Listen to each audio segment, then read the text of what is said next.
سوالی که همون دیت اول میتونه سالها زندگی تو جلو بندازه. چیزی نیست جز از رابطه قبلی چی یاد گرفتی. ببین لحظه ای که این سوالو پرسید دو تا حالت داره.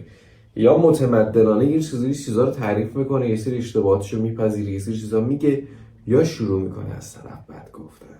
اینجاست که تو باید کم کم به فکر راه فرار باشی، یه جوری فرار بکنی، چون 6 ماه دیگه تو قراره دقیقا همون آدم بدی داستان بشی. اوکی؟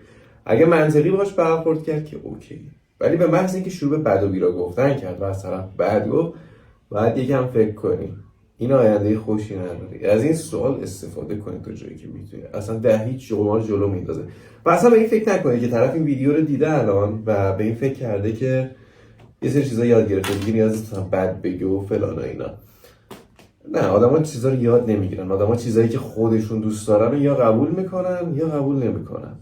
و اصلا اینجوری نیست که فکر کنی الان یه چیزی ببینه یاد میگیره و از عمد یه چیز برعکسی میگه. نه. آدما اینجوری کار نمیکنن. اگه اینجوری میتونستن کار بکنن که چیکار میکنه اونجا؟ بعضی ما این نبودش که اگه اینقدر راحت میتونستن یاد بگیرن. نه، آدما اینجور چیزا رو یاد نمیگیرن. خیالتون راحت سوالا بپرسیم و با نتیجهش عشق بکنیم. خواهش میکنم. بعد همین موقع با ویدیو بعدی میبینمتون.